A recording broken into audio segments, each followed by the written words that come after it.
আমার নাম মানিকা। আমার রূপ ছিল চোখে পড়ার মতো, কিন্তু বিয়ের পর থেকে এক অদ্ভুত ঘটনার সম্মুখীন হই আমি। আমার শ্বশুরমশাই প্রতিদিন রাতে কোনো না কোনো অজুহাতে আমার ঘরে আসতেন আমার সেবা যত্ন নেওয়ার জন্য। আমার জীবনের এই সত্য কাহিনী শুনলে আপনারাও হয়তো অবাক হবেন। আমার সাথে বিরাট প্রতারণা করা হয়েছিল। রোহান নামের যেই ছেলের সাথে আমার বিয়ে হয়েছিল, ফুলশয্যার রাতে দেখি সে আমার ঘরে নেই, বরং সেখানে উপস্থিত অন্য এক যুবক। ফুলশয্যার রাতে আমি যখন আমার স্বামীর জন্য অপেক্ষা করছিলাম, তখন আমার শ্বশুর মশাই রোহানকে অর্থাৎ নিজের ছেলেকে সঙ্গে নিয়ে আমার ঘরে প্রবেশ করে। আমি তো এই দৃশ্য দেখে অবাক হয়েছিলাম যে শ্বশুর মশাই কেন এভাবে নিজের ছেলেকে ধরে আমার ঘরে নিয়ে এসেছেন। এরপর বর আমার কাছে এসে হঠাৎ আমার কানের কাছে চেঁচিয়ে বলে, কই গো নতুন বউ, আমার চকলেটটা দাও দেখি, বাবা বলেছেন চকলেট তোমার গাছেই আছে। বরের অস্বাভাবিক আচরণে আমার সন্দেহ হয়। আমি তার মুখ থেকে পাগড়িটা সরিয়ে যখন তাকালাম, আমার পায়ের তলার মাটি কেঁপে ওঠে। মণ্ডপে যে ছেলের সাথে আমার বিয়ে হয়েছিল, এ তো সে নয়। ছেলেটার অদ্ভুত আচরণ দেখে আমি ভয় পেয়ে ঘর থেকে বেরিয়ে যাই এবং চিৎকার করে শ্বশুরমশাইকে ডাকতে থাকি। শ্বশুরমশাই আমার চিৎকার শুনে কাছে এলে আমি তাকে কাঁদতে কাঁদতে বলি, বাবা আপনি কাকে আমার ঘরে রেখে গেছেন? ও তো স্বাভাবিক নয়, আমার তো রোহনের সাথে বিয়ে হয়েছে, রোহন কোথায়? শ্বশুরমশাই তখন এক রহস্যময় হাসি দিয়ে আমার কাঁধে হাত রেখে বললেন, বৌমা এই তো রোহান, এই আমার একমাত্র ছেলে যার সাথে তোমার বিয়ে হয়েছে। এই ছেলেই তোমার স্বামী, যাও ভেতরে যাও। আমি আতঙ্কিত হয়ে বললাম, বাবা আপনি একবার ভেতরে এসে দেখুন, এই ছেলেটা রোহান নয়, এর সাথে আমার বিয়ে হয়নি। কিন্তু আমার শ্বশুরমশাই আমার কোনো কথা না শুনে আমাকে জোর করে ঘরের ভেতর ঠেলে দিয়ে বাইরে থেকে দরজা বন্ধ করে দেন।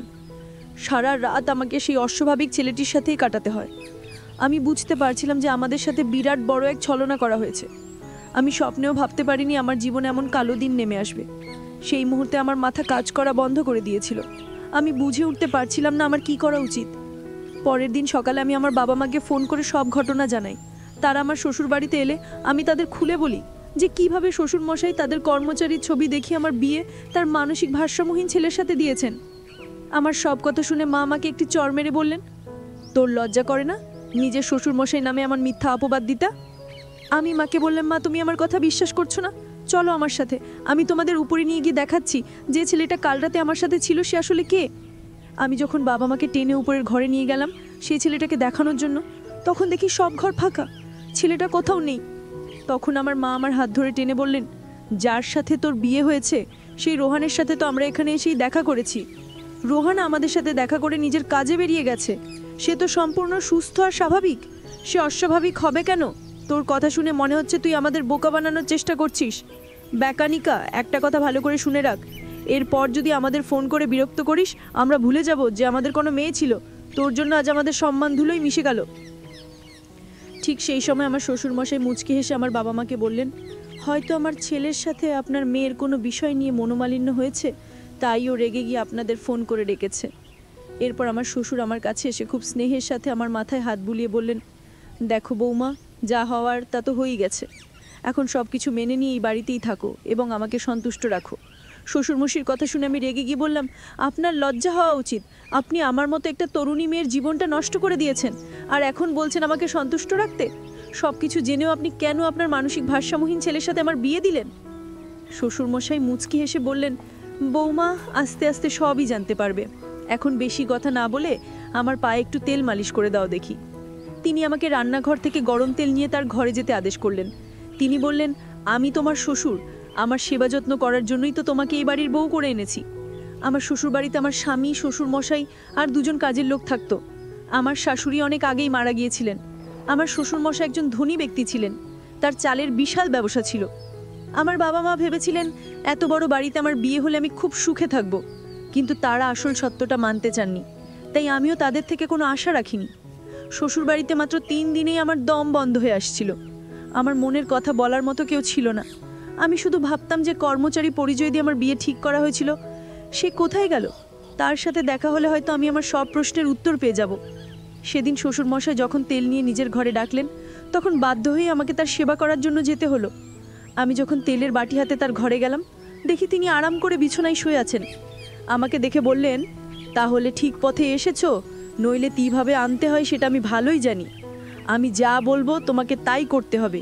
ওখানে দাঁড়িয়ে না থেকে এদিকে এসে আমার পায়ে ভালো করে মালিশ করে দাও। তোমার শাশুড়ি মারা যাবার পর থেকে তো আমার কোনো যত্নই হয়নি। তিনি আরও বললেন, এখান থেকে পালানোর কথা ভুলেও ভেবো না, কারণ তোমার বাবা মা তো তোমার কথা বিশ্বাস করবে না। তাই এখানে থেকে আমার সেবার দিকে মন দাও, তাহলেই শান্তিতে থাকবে। শ্বশুরমশাইয়ের মুখ থেকে এই ধরনের কথা শুনে আমার লজ্জায় মাথা কাটা যাচ্ছিল। তিনি আমার গুরুজন হয়ে কিভাবে এমন কথা বলতে পারছিলেন?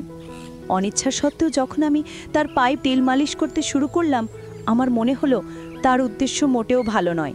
আমি ভয় পেয়ে শ্বশুরের ঘর থেকে বেরিয়ে নিজের ঘরে এসে দরজা বন্ধ করে দিলাম এবং কান্নায় ভেঙে পড়লাম। আমার আর বুঝতে বাকি ছিল না যে শ্বশুরমশাইয়ের উদ্দেশ্য আসলেই ভালো নয়।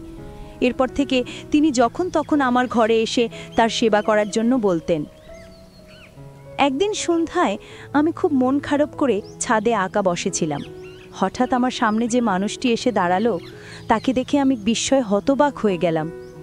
আমার শ্বশুরের সেই কর্মচারী আকাশ আমার সামনে এসে দাঁড়িয়েছিল। এই সেই আকাশ যার ছবি দেখে আমার শ্বশুর তার মানসিক ভারসাম্যহীন ছেলের সাথে আমার বিয়ে দিয়েছিলেন। সেদিন আকাশকে দেখে আমি তাকে জড়িয়ে ধরে অনেক কেঁদেছিলাম। আকাশ আমাকে সব সত্যি কথা খুলে বলল। সে জানায় আমার শ্বশুরমশাই তার ওপর খারাপ নজর রেখেছিলেন। যেহেতু তিনি বয়স্ক, তাই সরাসরি আমাকে বিয়ে করতে পারতেন না। তাই আমাকে নিজের কাছে পাওয়ার জন্য তিনি আকাশের ছবি দেখিয়ে তার মানসিক ভারসাম্যহীন ছেলের সাথে আমার বিয়ে দেন। আমার প্রথম দিন থেকেই শ্বশুরমশাইকে নিয়ে সন্দেহ হচ্ছিল, কারণ তার তাকানোর ভঙ্গি আমার ভালো লাগতো না। কিন্তু তিনি যে এতটা নিচে নামতে পারেন তা আমি কল্পনাও করতে পারিনি। আমি আর আকাশ যখন ছাদে লুকিয়ে কথা বলছিলাম, ঠিক তখনই আমার শ্বশুরমশাই আমাকে খুঁজতে খুঁজতে সেখানে এসে হাজির হলেন।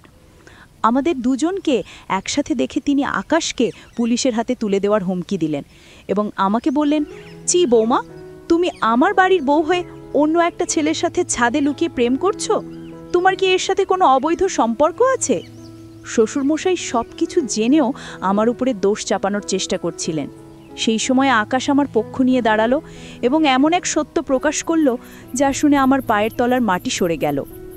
আকাশ জানায় যে বিয়ের মণ্ডপে আসলে আমার বিয়ে রোহনের সাথে হয়নি, হয়েছিল তার নিজের সাথেই। কারণ রোহন মানসিক ভারসাম্যহীন হওয়ায় সে বিয়ের নিয়মকানুন কিছুই বুঝত না। তাকে মণ্ডপে বসালে সত্যিটা সবার সামনে চলে আসতো এবং বিয়েটা ভেঙে যেত।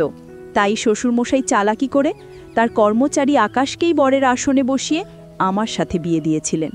বিয়ে হয়ে যাবার পর মুখ বন্ধ রাখার জন্য শ্বশুরমশাই আকাশকে 5 লক্ষ টাকা দিয়েছিলেন। আকাশ খুব গরিব ঘরের ছেলে হওয়ায় পরিবারের কথা ভেবে টাকাটা নিয়েছিল। কিন্তু পরে সে নিজের ভুল বুঝতে পারে যে টাকার জন্য সে আমার জীবনটা নষ্ট করেছে। তাই সে অনুতপ্ত হয়ে আমাকে সব সত্যি কথা বলতে এসেছিল। শ্বশুরমশাই এই পুরো পরিকল্পনাটি করেছিলেন শুধুমাত্র তার নিজের নোংরা উদ্দেশ্য পূরণ করার জন্য। তার ছেলে যেহেতু ভারসাম্যহীন ছিল, সেই সুযোগকে কাজে লাগিয়ে তিনি আমাকে বাড়ির বউ করে এনেছিলেন, যাতে তিনি আমার সাথে তার খারাপ ইচ্ছাগুলো পূরণ করতে পারেন। সব সত্যি জানার পর আমি শ্বশুরের সামনেই আকাশকে বললাম, সবার সামনে আগুনের সাক্ষী রেখে যখন তোমার সাথেই আমার বিয়ে হয়েছে, তাহলে তুমি কি আমাকে স্ত্রীর মর্যাদা দেবে? তুমি কি আমাকে তোমার বাড়ি নিয়ে যাবে? তখন আকাশ আমার সামনে হাত জোর করে বলল, ম্যাডাম, আমি খুব গরিব মানুষ। আপনি কি আমার মতো গরিবের সাথে সারা জীবন কাটাতে পারবেন? আমি আকাশকে বললাম, গরিব হলেও তুমি একজন সৎ মানুষ। তুমি আমার কষ্টটা বুঝতে পেরে আমাকে সাহায্য করতে এসেছো, এটাই তোমার সততার সবচেয়ে বড় প্রমাণ। আমার টাকা পয়সার কোনো লোভ নেই। আমি তোমার সততাকেই নিজের স্বামী হিসাবে গ্রহণ করলাম। আমাদের কথা শুনে শ্বশুরমশাই আকাশের সামনেই আমার হাতটা শক্ত করে ধরে বললেন, এই মেয়ে, তোর কি মাথা খারাপ হয়ে গেছে?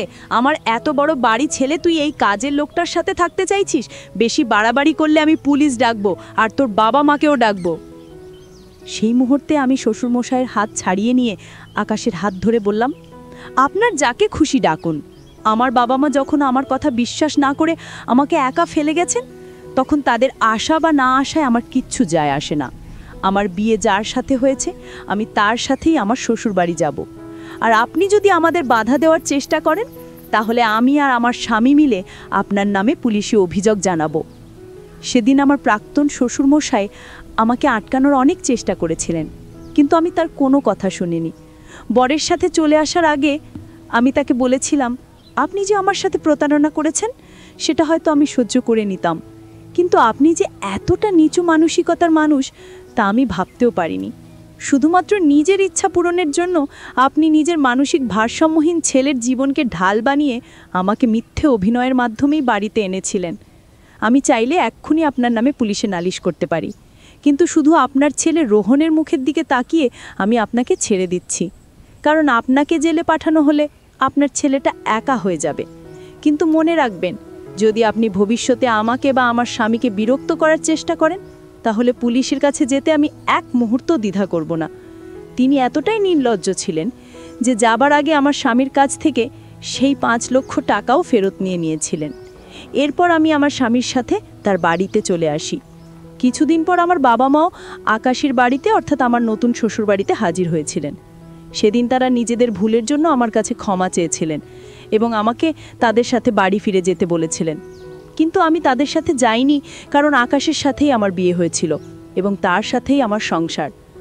আমি এখন আমার স্বামীর সাথে অনেক ভালো আছি। আমার স্বামী গরিব হতে পারে, কিন্তু তার মনটা অনেক বড়। সে আমাকে খুব ভালোবাসে এবং সুখে রেখেছে। এই পৃথিবীতে যে কত বিচিত্র ধরনের মানুষ আছে তা বোঝা সত্যিই খুব কঠিন। আমি কখনো স্বপ্নেও ভাবিনি যে আমার সাথে এমন কিছু হতে পারে। ছোটবেলা থেকে আমার স্বপ্ন ছিল এক ধনী পরিবারে বিয়ে করা, কিন্তু সেই ধনী পরিবারে বিয়ে করার পরিণতি যে এতটা ভয়াবহ হতে পারে তা আমার কল্পনার বাইরে ছিল। যাই হোক, আমি এখন একজন সাধারণ মানুষের স্ত্রী হয়েও অনেক শান্তিতে সুখে আছি।